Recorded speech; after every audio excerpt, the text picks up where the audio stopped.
চট্টগ্রামের রিয়াজউদ্দিন বাজারে আগুনে একজনের মৃত্যু, দগ্ধ ৩, পুড়ে গেছে বেশ কিছু দোকানপাট।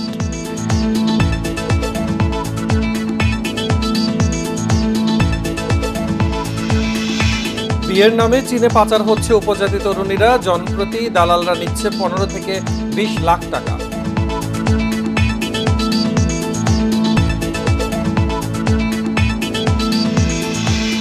কাগজে কলমে মাত্র 20 কোটি টাকা সম্পদ মতিউরের, আয়কর নথির তথ্য তদন্তে সিআইসি ও দুদক।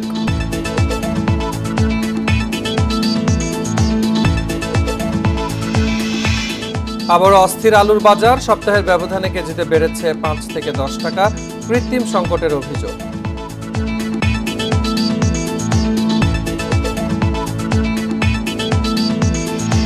স্বাগত ইন্ডিপেন্ডেন্ট সংবাদে, আপনাদের সাথে আছি সঞ্চরী মতিউর এবং আমি মুজাহিদুল ইসলাম। শুনছিলেন শিরোনাম, এবারে বিস্তারিত। চট্টগ্রামের রিয়াজউদ্দিন বাজারে আগুনে একজনের মৃত্যু হয়েছে, দগ্ধ হয়েছে আরও 3 জন। বৃহস্পতিবার রাতে রিজওয়ান কমপ্লেক্সে আগুন লাগে। ফায়ার সার্ভিস জানায় রাত 1:30টার দিকে মার্কেটের ব্রাদার্স টেলিকম নামের একটি দোকান থেকে এই আগুন লাগে। পরে আগুন আশপাশে ছড়িয়ে পড়ে। খবর পেয়ে ফায়ার সার্ভিসের 8টি ইউনিট আগুন নেভানোর কাজ শুরু করে। 4 ঘন্টা পর ভোর 5:30টার দিকে আগুন নিয়ন্ত্রণে আসে। বৈদ্যুতিক শর্ট সার্কিট থেকে এই দুর্ঘটনা হতে পারে বলে প্রাথমিকভাবে ধারণা করা হচ্ছে।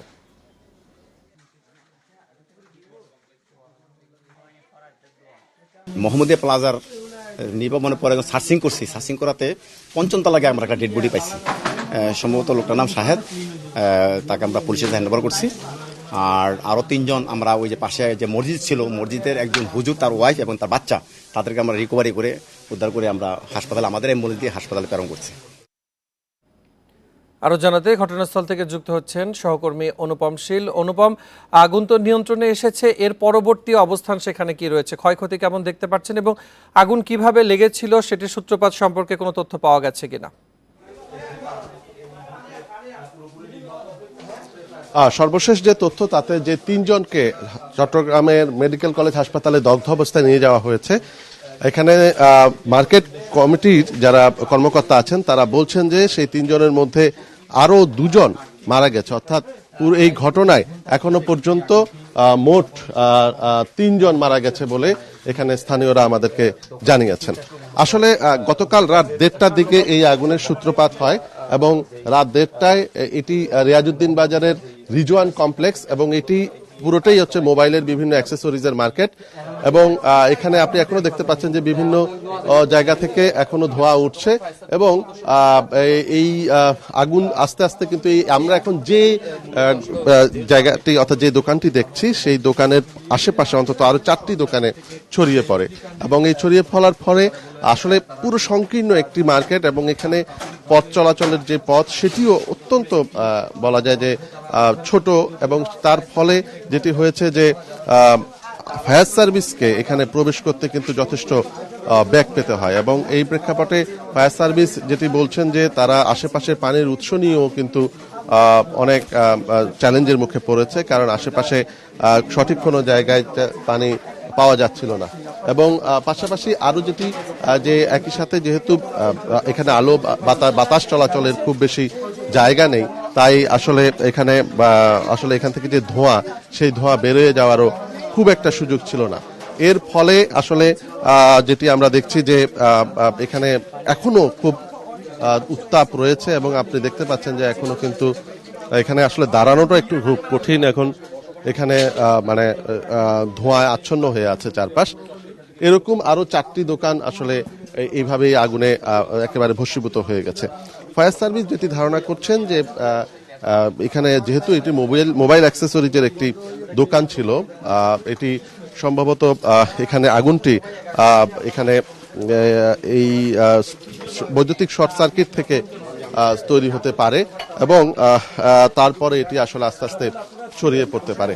এবং ফায়ার সার্ভিসের এই চেষ্টা প্রায় সকাল 5:30টা নাগাদ পরবর্তীতে এই আগুনটি তারা নির্বাপন করতে সক্ষম হয় এবং ফায়ার সার্ভিস ঘটনাস্থল থেকে একজনকে মৃত অবস্থায় উদ্ধার করে এবং চট্টগ্রাম মেডিকেল কলেজ হাসপাতালে 4 জনকে তারা আহত অবস্থায় নিয়ে যায়।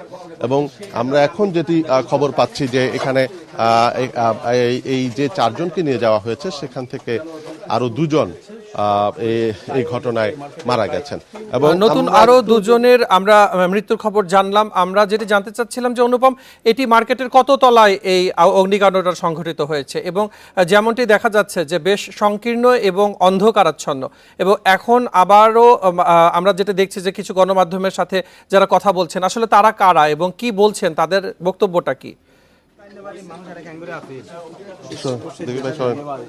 এটি মূলত মার্কেটের দ্বিতীয় তলা এবং এখানে আসলে খুবই সংকীর্ণ একটা জায়গা। আমরা এই মার্কেটের যিনি সাধারণ সম্পাদক তার সাথে একটু কথা বলতে যাই যে আসলে খুবই সংকীর্ণ জায়গা। কালকে রাত্রে আগুন নেভানোর ক্ষেত্রে কি ধরনের চ্যালেঞ্জ আসলে এখানে ছিল? আমাদের মার্কেটের যেহেতু গলিগুলো শুরু, সেজন্য ফায়ার সার্ভিসের আগুন নিয়ন্ত্রণ আসতে একটু ব্যাঘাত হয়েছে। পাশাপাশি যে মার্কেটের ব্যবসায়ীরা রয়েছেন ওনারাও চেষ্টা করেছেন আগুন নিয়ন্ত্রণ আনার জন্য, যেহেতু মার্কেটের যে স্পেস থাকার কথা সেই স্পেস না থাকাতে আমাদের আগুন নিয়ন্ত্রণে একটু সময় লাগছে আর কি। আমরা যেহেতু রাত 1:30টার দিকে আমরা খবর পেয়েছি আগুন লাগার খবরের সাথে সাথে আমরা ফায়ার সার্ভিসকে কল করি। ফায়ার সার্ভিস 2টার মধ্যে এসেছেন, ওনারা এসে আগুন নিয়ন্ত্রণ আনার চেষ্টা করেছেন। এখানে আসলে আগুনের যে ধোঁয়া লিলিশিকাগুলো বের হতে না পারার কারণেই মূলত আগুনটা পাশাপাশি যে দোকানগুলো রয়েছে ওনার আগুন নিয়ন্ত্রণে আসতে কষ্ট হয়েছে আর কি। কেমন অর্থনৈতিক ক্ষতি হয়েছে বলে আপনাদের কাছে মনে হচ্ছে এখন? এখানে আসলে এখন স্পেসিফিক ধারণা করা যায় না, আমরা অনুমান করতেছি যে এই দোকানটাতে আগুন লেগেছে ব্রাদার্স ইলেকট্রনিক্স, ওনার যেটা মোবাইল অ্যাক্সেসরিজের দোকান, পাশাপাশি ওনার পাশাপাশি আরো প্রায় 8-10টা-15টা দোকানে ক্ষয়ক্ষতি হয়েছে। আমরা ধারণা করছি 8-10 কোটি টাকা মিনিমাম ক্ষয়ক্ষতি হওয়ার সম্ভাবনা করতেছি আমরা আর কি।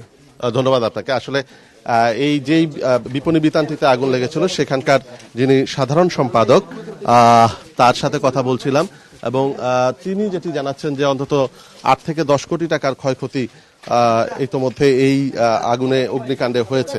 এবং আপনি ইতোমধ্যে দেখতে পাচ্ছেন যে আগুনের যে ধোঁয়া সেটি পুরো এলাকা আচ্ছন্ন হয়ে আছে। অত্যন্ত সরু একটি গলি এবং একটু জানিয়ে রাখি যে রিয়াজউদ্দিন বাজারের এই এলাকাটি অনেকগুলো মার্কেট, অর্থাৎ ছোট ছোট অনেকগুলো মার্কেট এবং এই সমস্ত মার্কেটের যে পথ সেই পথে আসলে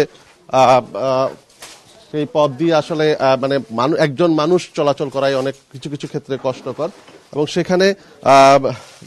সেখানে আমরা এই মানে প্রতিদিনই আসলে অসংখ্য মানুষ এখান দিয়ে এই রাস্তাগুলো দিয়ে যাতায়াত করে। এখানে অনেকগুলো দোকান, সে সমস্ত দোকানে নানা ধরনের বৈদ্যুতিক সরঞ্জাম আছে, পাশাপাশি এসি আছে অনেকগুলো দোকানে, যে কারণে আসলে যখনই আগুন লেগেছে তখন এই আগুন নিয়ন্ত্রণে আনাটা বা এখানে আসলে পৌঁছানোটাও একটা বড় চ্যালেঞ্জের বিষয় ছিল। তারপরও ফায়ার সার্ভিস যেটি বলছেন যে তারা এখানে যারা মানে শুরুর দিকে আসতে তাদেরকে যথেষ্ট ব্যাগ পেতে হয়েছে।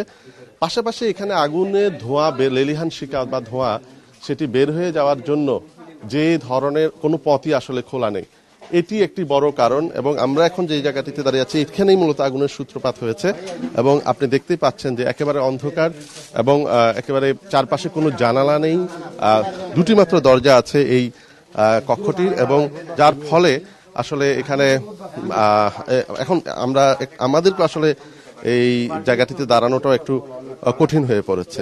এবং এই প্রেক্ষাপটে আমরা ফায়ার সার্ভিসের অন্যান্য যেটি বলছেন যে এখানে এই সমস্ত মার্কেটগুলোতে আসলে স্বাভাবিকভাবেই আগুন লাগলে সেখানে পানির অর্থাৎ সরবরাহ পাওয়া এটি একটি বড় চ্যালেঞ্জ হয়ে যায়।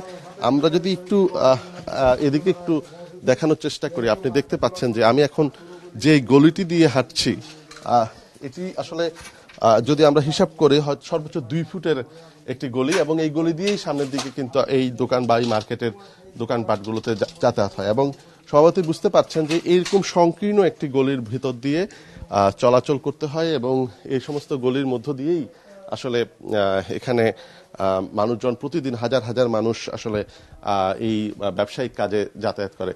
এখানে এখন প্রচন্ড গরম, আশেপাশের এই সমস্ত দোকানের যেই অন্যান্য দোকান যে অক্ষত দোকানগুলো আছে সেখানে এই দেয়ালগুলো খুব উত্তপ্ত হয়ে আছে এবং এটি ঠান্ডা হওয়ার জন্য যে বাতাসের প্রবাহ দরকার সেটি এই মুহূর্তে আসলে এখানে সম্ভবই না, কারণ চারপাশ একেবারে বন্ধ।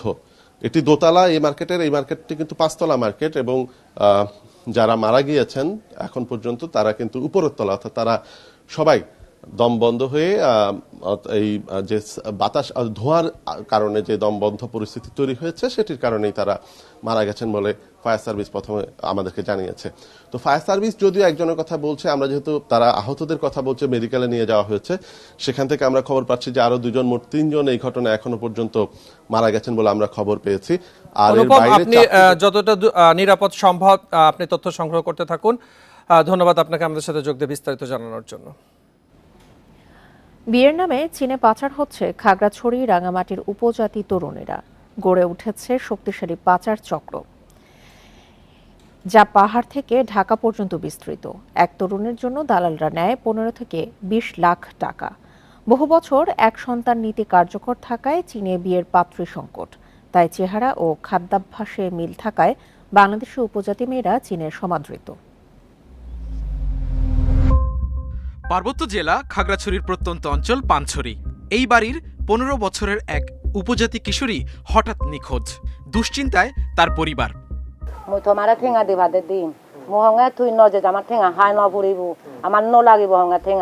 নিখোঁজ কিশোরীর বোন জানান, তার ছোট বোন পাচারকারীদের খপ্পরে পড়েছে। চীনে পাচারের উদ্দেশ্যে তাকে ঢাকায় বন্দি করে রাখা হয়েছে।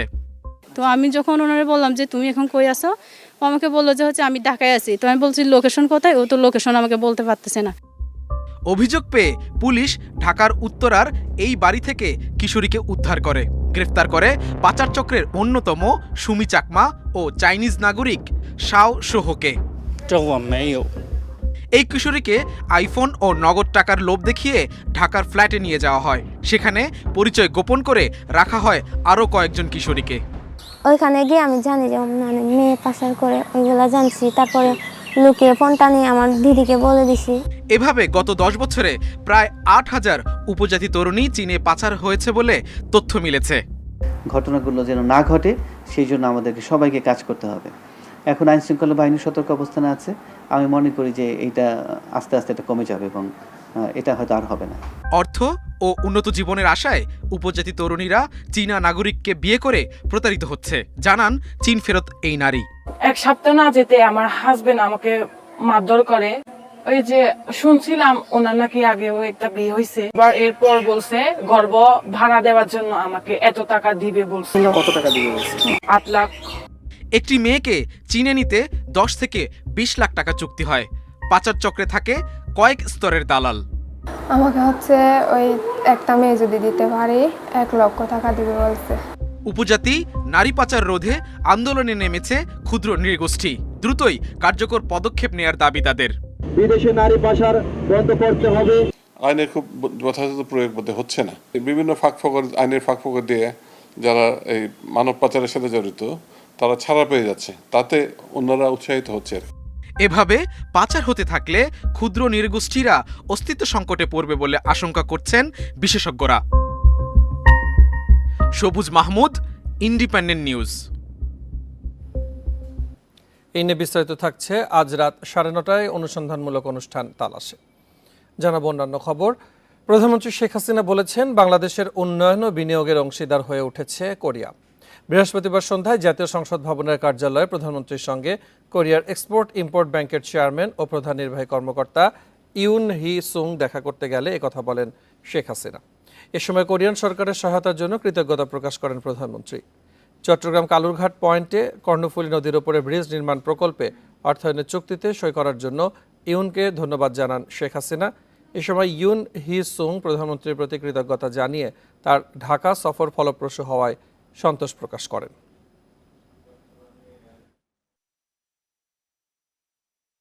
কাগজে কলমে মাত্র 20 কোটি টাকা সম্পদের মালিক এনবিআর এর আলোচিত রাজস্ব কর্মকর্তা মতিউর রহমান। এর মধ্যে নগদ টাকা 13 কোটি। কোনো কোম্পানিতে নাকি মালিকানা নেই। মতিউরের আয়কর নথি বিশ্লেষণ করে এসব তথ্য মিলেছে, অথচ সরেজমিনে অনুসন্ধানে মিলেছে উল্টো চিত্র।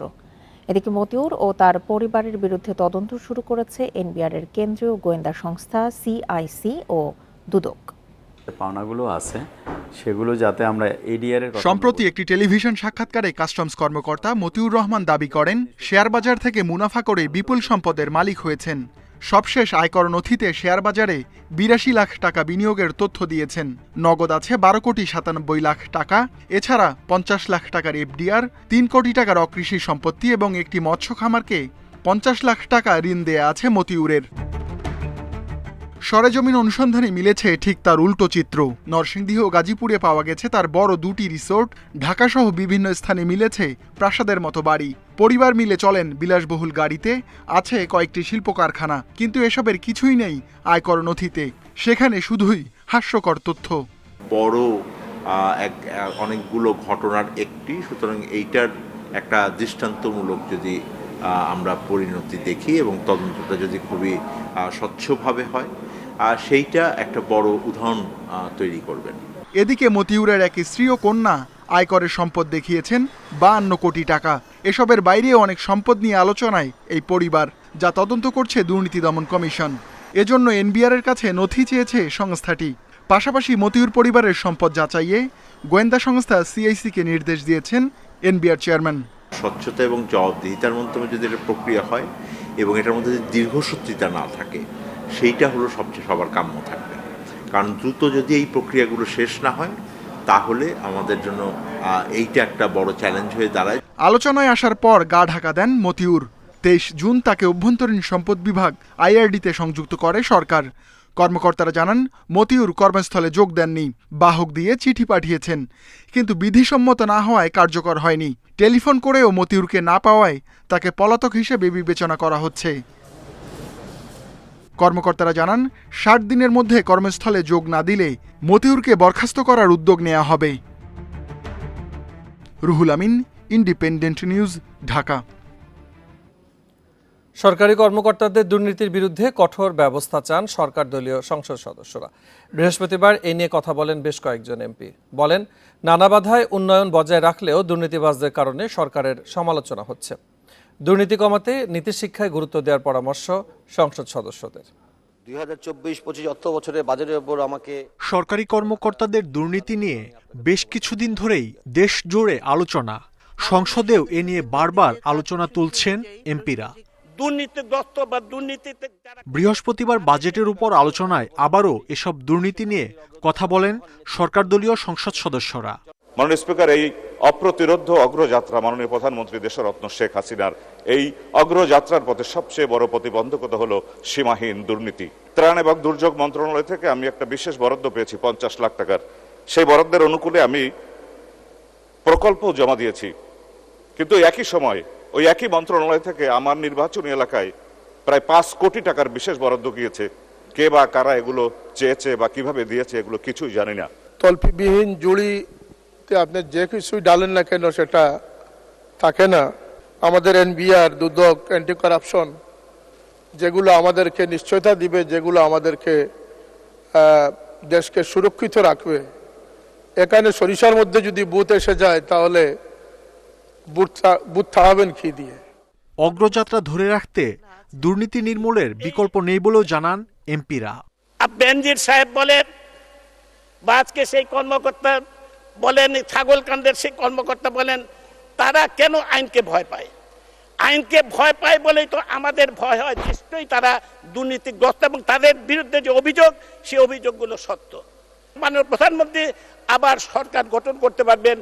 এই দুর্নীতিবাজদের যদি ব্যবস্থা গ্রহণ করা হয়, এটা এখনই সময় এদের বিরুদ্ধে ব্যবস্থা গ্রহণ করা। গণচীন তাদের সেন্ট্রাল কমিটির সদস্য, বিশ্বাস করা যারা কি পর্যায়ের মানুষ, তাকে তিয়েনআনমেন স্কোয়ারে নিয়ে গুলি করে হত্যা করেছে, মেরেছে। তারা হত্যা নয়, বিচারের আওতায়। গণচীন চায় না। আমাদের এই ধরনের শক্ত অবস্থান নেওয়া প্রয়োজন। এই ধরনের দুর্নীতির বিরুদ্ধে সময় এসছে। দুর্নীতির বিরুদ্ধে সবাইকে সজাগ থাকারও আহ্বান জানান সংসদ সদস্যরা। রাষ্ট্র ক্ষমতায় আসার পর মাহমুদ শরীফ, ইন্ডিপেন্ডেন্ট নিউজ, ঢাকা। আবারও অস্থির হয়ে উঠেছে আলুর বাজার। সপ্তাহের ব্যবধানে প্রতি কেজিতে ৫ থেকে ১০ টাকা পর্যন্ত বেড়েছে দাম। হিমাগারে যে আলু বিক্রি হচ্ছে ৪০ থেকে ৪৫ টাকা কেজি, খুচরা বাজারে তার দাম ৬০ থেকে ৬৫ টাকা। হিমাগারে আলু মজুত রেখে ইচ্ছে মতো বাজার নিয়ন্ত্রণ করছেন মধ্যস্বত্বভোগীরা। কঠোরভাবে বাজার নিয়ন্ত্রণ না থাকায় দায়ী করছেন ক্রেতারা। আলু উৎপাদনের শীর্ষ জেলা মুন্সিগঞ্জে মৌসুমের শুরু থেকে দাম ছিল বেশি। গত বছর জমিতে 10 থেকে 12 টাকায় আলু বিক্রি হলেও এবার তা হয়েছে 28 থেকে 30 টাকায়। বৈরী আবহাওয়ার কারণে উৎপাদন কম ও খরচ বেশি হয় দাম বেড়েছে বলে দাবি কৃষক ও হিমাগার মালিকদের। আলু একবার রোপণ করেছিল, পরবর্তীতে আবার বৃষ্টিতে নষ্ট হয়ে গেছে। দ্বিতীয় শীর্ষ উৎপাদনকারী জেলা জয়পুরহাটে এবার 38,950 হেক্টর জমিতে পাওয়া যায় 8 লাখ মেট্রিক টন আলু। জমিতে এসব আলু 20 থেকে 25 টাকা কেজিতে সংগ্রহ করে মৌসুমি ব্যবসায়ীরা। মজুতের পর একই আলু এখন হিমাগার থেকে বিক্রি হচ্ছে প্রতি কেজি 45 টাকায়, আর খুচরা বাজারে তা 65 টাকা। স্টিক বেচতেছে 55, গুটি বেচতেছে 65। এই জন্য আমাদের বেচা বিক্রি খুব কম। আলুর দাম কম থাকলে আমাদের যে লাভ, বেশি থাকলে আমাদের এই লাভ। সাধারণ ক্রেতারা আসে অনেক অভিযোগ করতেছে, কিন্তু আমাদের অভিযোগ করে তো আমাদের কিছু করতে পারতেছে না। নীলফামারীতে প্রতি কেজিতে বেড়েছে 5 থেকে 10 টাকা পর্যন্ত, আর খুচরাতে তা বিক্রি হচ্ছে 50 থেকে 60 টাকায়। একই অবস্থা পাবনা ও ঠাকুরগাঁয়ের বাজারে। ওখানে তো বিক্রি হয় 47-48, গাড়ি ভাড়া দিয়ে এখানে আনতেও 49 আমরা বিক্রি করি। সিন্ডিকেট বলতে বাজারে চলতেছে, এরা স্টোরে মাল চাইলে স্টোরে মাল পাচ্ছি না, বেচার মতো লোক থাকে না, এই জন্য আলুর দামটা। আলু মজুতের বড় অংশই থাকে ব্যবসায়ীদের হাতে, আর বাজার তদারকি না থাকায় সুযোগ নিচ্ছেন তারা, অভিযোগ ক্রেতাদের। তবে আলুর ঊর্ধ্বমুখী বাজার নিয়ন্ত্রণে কাজ করার কথা জানিয়েছেন কর্মকর্তারা। আলুর বাজার যাতে ঊর্ধ্বমুখী না হয় সেজন্য আমরা বাজার মনিটরিং অব্যাহত রেখেছি, এবং আলুর যারা হিমাগারে যারা কাজ করেন তাদের যাতে হচ্ছে কোনো সংকট সৃষ্টি না হয় সে ব্যাপারে আমরা তাদেরকে অবহিত করেছি। সপ্তাহের ব্যবধানে বগুড়াতে প্রতি কেজিতে 5 টাকা বেড়ে বিক্রি হচ্ছে 62 থেকে 65 টাকা। এখনও বগুড়া সহ আশেপাশের 8 জেলার 42টি হিমাগারে আলু মজুত আছে 3,34,000 metric ton. Tanzil Hasnat, independent news. এ নিয়ে আরো জানাতে মুন্সিগঞ্জ ও ঠাকুরগাঁও থেকে যোগ দিচ্ছেন আমাদের সহকর্মীরা। শুরুতেই যাচ্ছে মুন্সিগঞ্জে, সেখান থেকে জানাবেন সহকর্মী জিতু রায়। জিতু, একেবারে প্রান্তিক চাষি থেকে শুরু করে ভোক্তা পর্যন্ত আসতে আলুর দাম এত কেন বেড়ে যাচ্ছে, আর চাষিরা কি বলছেন? আলুর দাম এত কেন বেড়ে যাচ্ছে এটি নিরূপণ করা সত্যিকার অর্থে এই মুহূর্তে বাজার দরের এই জায়গাতে দাঁড়িয়ে খুব কঠিন হয়ে পড়ছেন। ক্রেতা বিক্রেতা উভয়ই দোষছেন উভয়কে। আর এই জায়গা থেকে বিক্রেতারা যেটি বলছেন, পরিবহন খরচ এবং তাদের নানান সামগ্রী বিভিন্ন কিছু খরচ মিলিয়ে তাদের যেই খরচটি হয় সেটি অত্যন্ত বেশি হয়ে যায়, যে কারণে তারা এটি করছেন। কিন্তু দেখুন, আমি এই মুহূর্তে মুন্সিগঞ্জের যেই জায়গাটিতে দাঁড়িয়ে আছি, এই মুন্সিগঞ্জ জেলাটি কিন্তু আলু উৎপাদনের শীর্ষ একটি জেলার মধ্যে অন্যতম। এই জেলায় আলু যারা প্রান্তিক চাষি রয়েছেন তাদের হিমাগারে আসতে পর্যন্ত আলুটি কিন্তু সংরক্ষণ ব্যয় ছাড়া পরিবহন খরচ কিন্তু তেমন লাগার কথা নয়। তারপরেও কিন্তু এই জেলাটিতে শীর্ষ জেলা হওয়া সত্ত্বেও কিন্তু সর্বপ্রথমে আলুর দাম বৃদ্ধিটা কিন্তু এই জেলা থেকেই শুরু হচ্ছে, এবং এই জেলাতে কাছাকাছি অবস্থান করা সত্ত্বেও হিমাগারগুলো পর্যাপ্ত রয়েছেন, তারপরেও কিন্তু এখানে দামটা বৃদ্ধি। এইরকম একটা অস্থিতিশীল পরিস্থিতিতে দাম বৃদ্ধির এই অবস্থাতে কিন্তু ক্রেতারা কিন্তু বলছেন যে সম্পূর্ণভাবে এটি শুধুমাত্র একটি সুষ্ঠু ব্যবস্থাপনার অভাবের কারণেই কিন্তু দামগুলো এরকমভাবে অনির্ধারিত হয়ে পড়ছেন। আর এই ব্যবস্থাপনাটুকু নিশ্চিত করবার জন্য সাধারণ ক্রেতা যারা, তাদের সঙ্গে আমরা গত 2 দিন যাবৎ কথা বলছেন, তারা যেটা বলছেন, আলুর বাজারটি নিয়ন্ত্রণ করবার জন্য প্রান্তিক চাষিদের থেকে শুরু করে পরিবহন করে মজুত করা থেকে শুরু করে এবং বাজারে সেই আলুটিকে ছাড়া পর্যন্ত একটি ব্যবস্থাপনা যেটি সরকার দ্বারা নিয়ন্ত্রিত হবে, সেটি না হওয়া পর্যন্ত এই ব্যবস্থাপনাটি কোনোদিনই ঠিক হবেন না। আমরা কথা বলেছিলাম পাশাপাশি যে এই আলুর এই ব্যবস্থাপনাটাকে নিয়ন্ত্রণ করবার জন্য প্রশাসনিক কোনো ব্যবস্থাপনা এখন পর্যন্ত আমরা কিন্তু লক্ষ্য করতে পারিনি, যার কারণে কিন্তু বাজারটি নিয়ন্ত্রণে থাকতে পারে বলে মনে হচ্ছে না। কারণ এই দামটি কিন্তু বছরের এই জায়গাতে এসে কিন্তু দাম বৃদ্ধি পেয়ে 60 টাকা 65 টাকাতে দাঁড়িয়েছেন।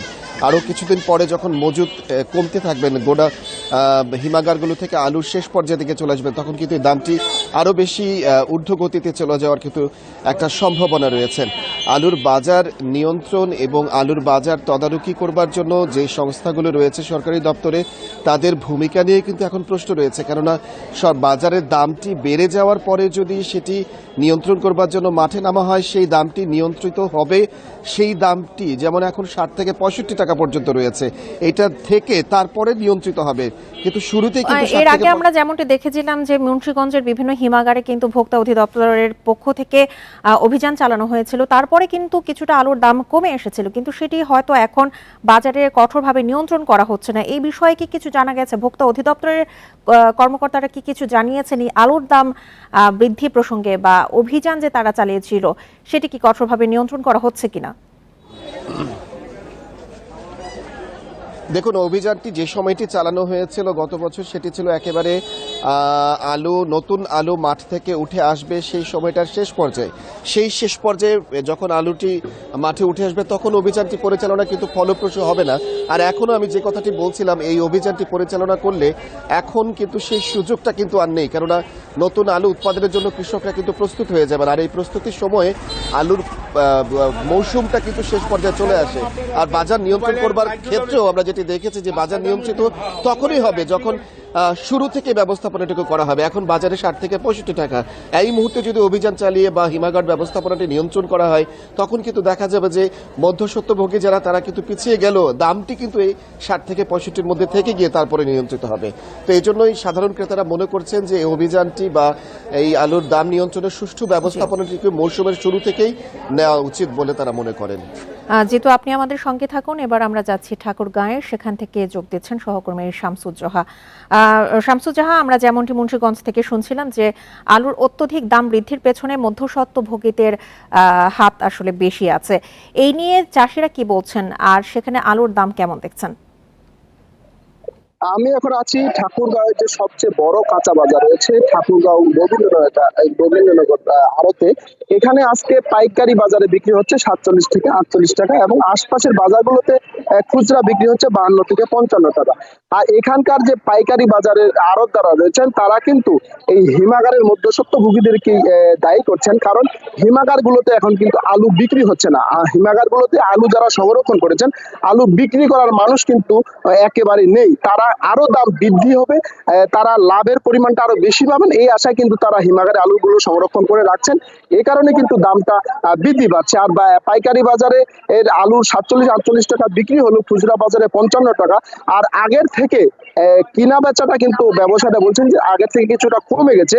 এই কারণেই তারা অল্প বিক্রি করে বেশি লাভের কিন্তু আশা করছেন এই খুচরা ব্যবসায়ীরা। এই কারণেই খুচরা বাজারের দাম কিন্তু কিছুটা কম। আর এখানে ঠাকুরগাঁও একটি আলু সমৃদ্ধ জেলা। এই জেলায় প্রায় সরকারি বেসরকারি মিলে 19টি হিমাগার রয়েছে। আলুও কিন্তু আবাদ হয় প্রায় 40,000 হেক্টরের মতো। এই জন্য কিন্তু এটি আলু সমৃদ্ধ জেলা। তারপরে এই জেলায় আলুর দাম বৃদ্ধি নিয়ে কিন্তু একবারে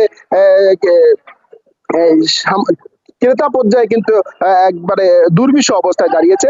সাধারণ ক্রেতা যারা আছেন, তারা কিন্তু এই এত দামে আলু কিনতে কিন্তু তারা একবারে হিমশিম খাচ্ছেন। এই ক্রেতারা কিন্তু প্রশাসনের নজরদারি বাড়ানোর দাবি করছেন। আমি গতকাল প্রশাসনের ঊর্ধ্বতন কর্তৃপক্ষের সাথে কথা বলছি, তারা বলছেন যে এই যে 45 থেকে 48 টাকা 50 টাকা, এটা কিন্তু 1 মাস ধরে এই বাজারটি চলমান রয়েছে। এই কারণে কিন্তু তারা কোনো অভিযান এখন পর্যন্ত চালাননি। তবে এই বাজারটি যদি আরো বৃদ্ধি পায়, তাহলে কিন্তু প্রশাসন এই বিষয়ে কিন্তু নজর দিবেন বলে জানিয়েছেন। মুন্সিগঞ্জ এবং ঠাকুরগাঁও থেকে আলুর বাজারের ঊর্ধ্বগতি নিয়ে জানাচ্ছিলেন আমাদের সহকর্মীরা। চাঁদপুরে বীজ হিসেবে আবাদ হচ্ছে সানশাইন জাতের আলু। টানা 3 বছর ধরে উৎপাদন বৃদ্ধির লক্ষ্যে চুক্তিবদ্ধ কৃষকদের মাধ্যমে বীজ হিসেবে আবাদ হচ্ছে এই জাতের আলু। উদ্যোক্তাদের পরিকল্পনা রয়েছে জেলার হিমাগারে সংরক্ষণের পর দেশব্যাপী এই বীজ ছড়িয়ে দেওয়ার। 1 মাসে দ্বিগুণ ফলন দেয় বলে ভবিষ্যতেও এই আলু বিদেশেও রফতানিতে আশাবাদী সংশ্লিষ্টরা। চাঁদপুরে চলতি বছর 30 একর জমিতে সানশাইন জাতের আলু চাষাবাদ হয়।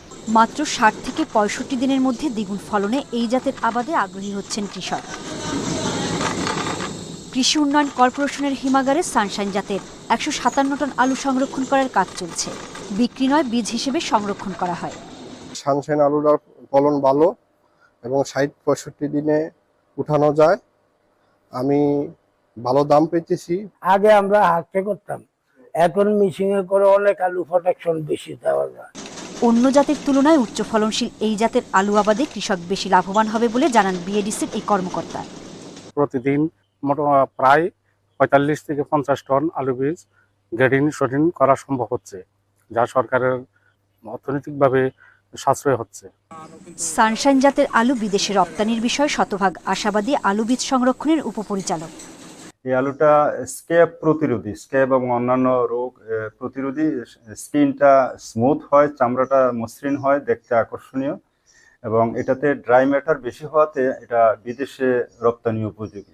প্রতি হেক্টরে প্রায় 40 থেকে 45 মেট্রিক টন উচ্চ ফলনশীল সানশাইন জাতের আলু উৎপাদন হয়। Independent news. চাঁপাইনবাবগঞ্জে দুর্বৃত্তদের হামলায় জেলা পরিষদ সদস্য আব্দুস সালাম সহ 2 জন নিহত হয়েছেন। আহত হয়েছেন আরও 2 জন। বৃহস্পতিবার রাত 9টায় শিবগঞ্জ উপজেলার রানীহাটি কলেজের সামনে এই ঘটনা ঘটে। শিবগঞ্জ থানার ওসি সাজ্জাদ হোসেন জানান, রানীহাটি কলেজের সামনে একটি আশ্রয়ণ প্রকল্পের কাছে বসেছিলেন আব্দুস সালাম ও তার সমর্থকরা। এ সময় কয়েকজন দুর্বৃত্ত তাদের লক্ষ্য করে গুলি ও ককটেল বিস্ফোরণ ঘটায়। এতে গুলিবিদ্ধ হয়ে ঘটনাস্থলে মারা যান আব্দুস সালাম। মতিন আলী নামে অপর একজনকে গুলিবিদ্ধ অবস্থায় উদ্ধার করেন স্থানীয়রা। তাকে সদর হাসপাতালে নিয়ে গেলে চিকিৎসক মৃত ঘোষণা করেন। পুলিশের ধারণা, আধিপত্য বিস্তারকে কেন্দ্র করে এই হামলা চালানো হয়েছে। জড়িতদের ধরতে মাঠে নেমেছে আইনশৃঙ্খলা বাহিনী। কি কারণে এই ঘটনাটা ঘটলো? কারণ এলাকার পরিস্থিতি শান্ত, সবকিছু ভালো, আমরা তদন্ত করে দেখছি। 4 জন একটা জায়গায় বসেছিলেন, রাস্তার পাশে অন্ধকারে বসে হয়তো গল্প করতেছিলেন। তো ওই সময় অন্ধকারে অতর্কিতে কিছু দুর্বৃত্ত এসে হামলা করে। নারায়ণগঞ্জের ফতুল্লায় ইউনিয়ন আওয়ামী লীগের অর্থ সম্পাদক সুরুজ মিয়াকে কুপিয়ে হত্যার অভিযোগ উঠেছে। এই ঘটনায় আরও 3 জন আহত হয়েছেন বলে জানা গেছে। বৃহস্পতিবার দুপুরে ফতুল্লার বুলাইলের আলীপাড়ায় এই ঘটনা ঘটে। নিহতের স্বজনরা জানান, জোহরের নামাজের পর মসজিদ থেকে বাসায় ফিরছিলেন সুরুজ মিয়া। পথে শালু ও হীরার নামে 2 জনের নেতৃত্বে 15 জনের একটি দল ধারালো অস্ত্র দিয়ে কুপিয়ে তাকে আহত করে। পরে সুরুজ মিয়াকে ঢাকা মেডিকেল কলেজ হাসপাতালে নেওয়া হলে চিকিৎসাধীন অবস্থায় তার মৃত্যু হয়। এই ঘটনায় জড়িতদের আইনের আওতায় আনার দাবি করেছেন স্বজনেরা।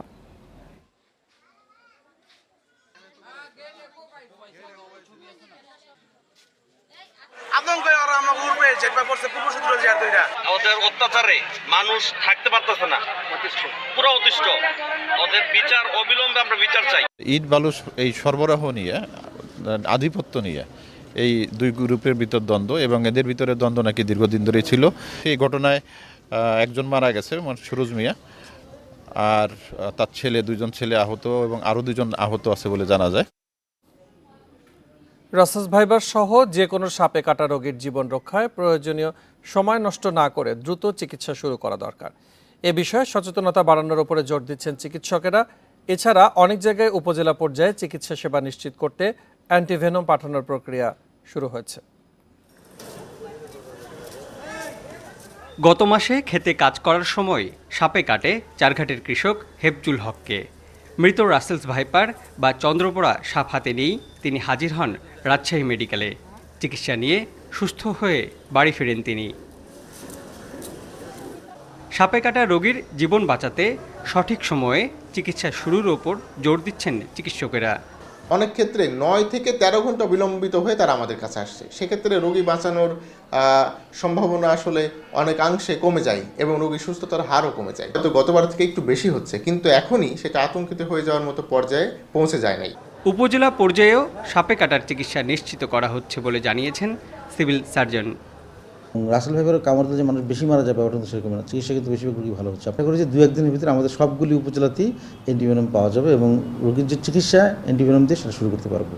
এদিকে রাসেলস ভাইপার বা চন্দ্রপোড়া সাপ নিয়ে অযথা আতঙ্কিত না হওয়ার পরামর্শ দিচ্ছে বন বিভাগ। নির্বিচারে সাপ মারা বা সেজন্য পুরস্কার ঘোষণা দণ্ডনীয় অপরাধ বলেও জানিয়েছেন কর্মকর্তারা। বন্যপ্রাণী আইন অনুযায়ী আপনি যে কোনো বন্যপ্রাণী আপনি হত্যা করতে পারবেন না। এখন যেহেতু এটার একটা লাইফ থ্রেটিং ইস্যু এখানে আছে, এখন সবচেয়ে বড়টা হলো যে আমাদের একটু সচেতন হওয়া। যে বিষয়টা আসছে আমার মনে হয় এটা যতটা না বাস্তবতা তার চেয়ে বেশি হলে রিউমার। রাজশাহী মেডিকেলে এবছর সাপে কাটা রোগী ভর্তি হয়েছে 349 জন। এর মধ্যে মাত্র 59 জনকে কেটেছে বিষধর সাপ। Mostafiz Gani, independent news, Rajshahi. পাহাড়ি ঢল ও বৃষ্টি কমে আসে সিলেটের সব উপজেলা থেকেই পানি নামছে, তবে এখনও সিলেট নগরী ও 12টি উপজেলা মিলিয়ে প্রায় 7 লাখ মানুষ বন্যা কবলিত। বিভিন্ন আশ্রয় কেন্দ্রে আছেন 12,000-এর বেশি মানুষ। পরিস্থিতি মোকাবিলায় ত্রাণ সহায়তা, মেডিকেল ক্যাম্প সহ জরুরি সেবা অব্যাহত রেখেছে উপজেলা প্রশাসন। বন্যা পরিস্থিতি নিয়ে আরো জানাতে সিলেট থেকে এই মুহূর্তে যোগ দিচ্ছেন আমাদের সহকর্মী রানা মজুমদার। রানা, এতদিন হয়ে গেল, এখন পর্যন্ত এটার তাৎক্ষণিক কোনো ব্যবস্থা কেন নেওয়া হচ্ছে না? এখন পর্যন্ত সেখানে 7 লাখ মানুষ পানিবন্দী অবস্থায় আছে, আর আশ্রয় কেন্দ্রে যারা রয়েছেন তাদের কি অবস্থা?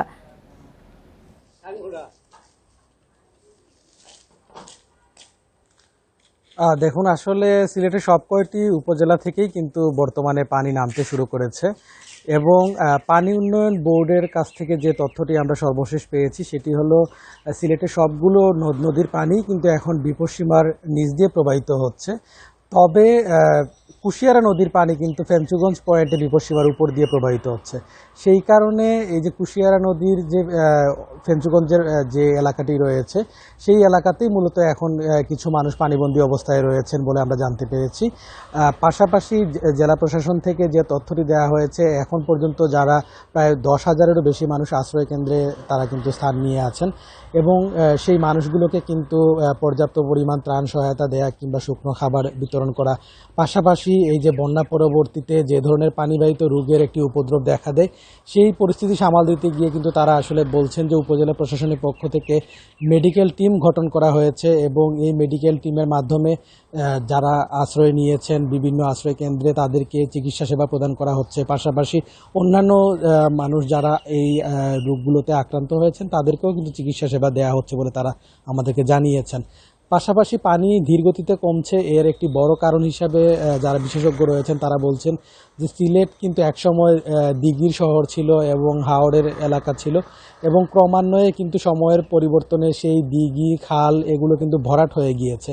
পাশাপাশি নগরী সৌন্দর্য বর্ধনের নামে কিন্তু নগরীর পাশ দিয়ে যে ছড়া খালগুলো বয়ে গেছে সেগুলোতেও কিন্তু আসলে সংকুচিত করা হয়েছে। পাশাপাশি সেগুলোর বিউটিফিকেশন করার নামে কিন্তু সেগুলোতে নানা ধরনের আসলে দখল এই ধরনের কার্যক্রম কিন্তু চালানো হয়েছে এবং এগুলোর কারণে এই যে ছড়া খাল সেগুলো সংকুচিত হয়েছে, ভরাট হয়েছে।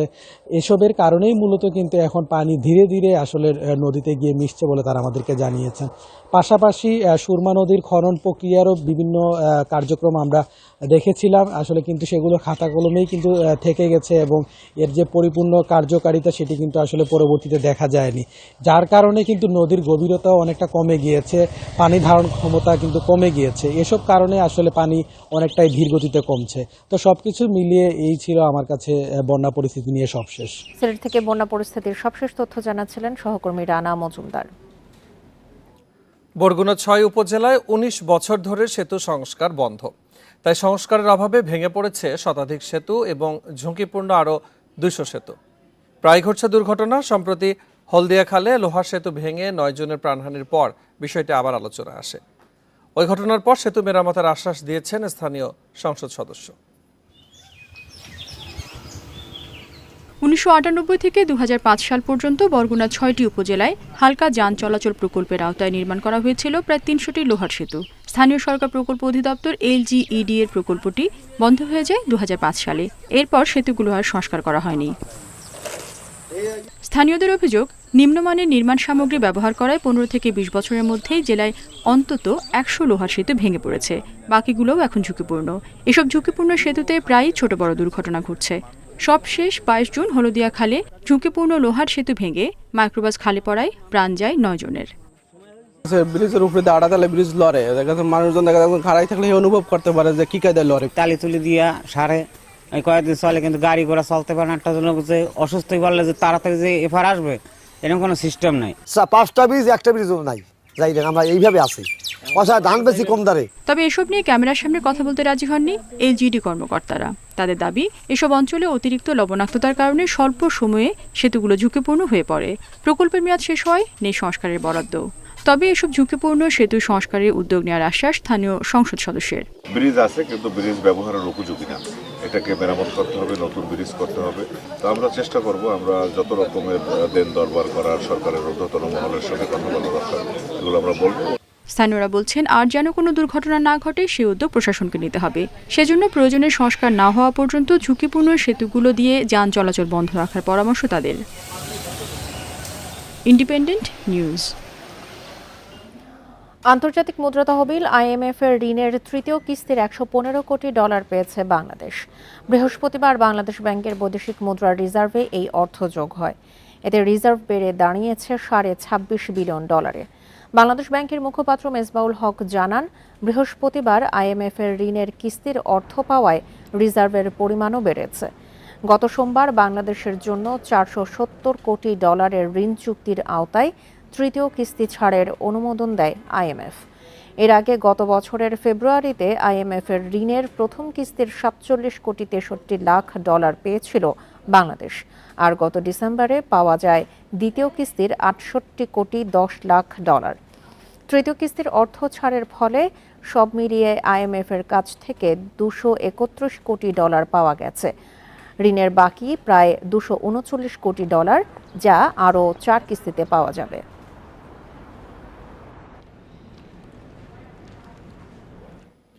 বন্দরে আমদানি নিষিদ্ধ 50 লাখ বিদেশি সিগারেট জব্দ করেছে চট্টগ্রাম কাস্টমস হাউস ও শুল্ক দপ্তরের গোয়েন্দারা। বৃহস্পতিবার রাতে চট্টগ্রাম বন্দরে যৌথ অভিযান চালিয়ে কন্টেইনারটি জব্দ করা হয়। শুল্ক কর্তৃপক্ষের তথ্য অনুযায়ী এই চালানে 2500 কার্টুনের সিগারেট পাওয়া গেছে। কাস্টমস থেকে জানানো হয়, থাইল্যান্ড থেকে এই সিগারেট আমদানি করা হয়। কাস্টমস কর্তৃপক্ষ বলছে, অন্য পণ্যের নামে এই সিগারেট নিয়ে আসা হয়। আমদানিকারক প্রতিষ্ঠানের বিরুদ্ধে আইনি ব্যবস্থা নেওয়া হবে বলে জানিয়েছে কর্তৃপক্ষ।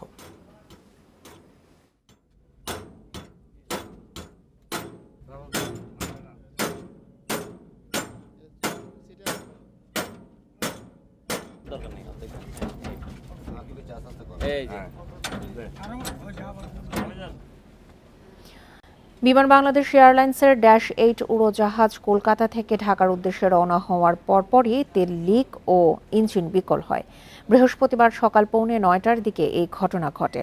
এরপরই ফ্লাইটটিকে ক্যাপ্টেন মঈন কলকাতা থেকে ঢাকার শাহজালাল আন্তর্জাতিক বিমানবন্দরে নিয়ে আসেন। জানা যায়, কলকাতার নেতাজি সুভাষচন্দ্র বসু আন্তর্জাতিক বিমানবন্দর থেকে ফ্লাইটটি ঢাকার হজরত শাহজালাল আন্তর্জাতিক বিমানবন্দরের উদ্দেশ্যে যাত্রা করে। রওনা হওয়ার পরই পাইলট বিমানের দ্বিতীয় ইঞ্জিন বিকল তা বুঝতে পারেন। এরপর ক্যাপ্টেন প্রথম ইঞ্জিনের সহায়তায় ঝুঁকিপূর্ণভাবে উড়োজাহাজটি চালিয়ে নিরাপদে ঢাকায় অবতরণ করেন। এই ছিল এখনকার সংবাদ। এছাড়া ইন্ডিপেন্ডেন্ট টেলিভিশনের সব খবর আরও বিস্তারিত জানতে চোখ রাখুন ফেসবুক, ইউটিউব এবং এক্সে। ধন্যবাদ সবাইকে। আমন্ত্রণ পরের আয়োজনে।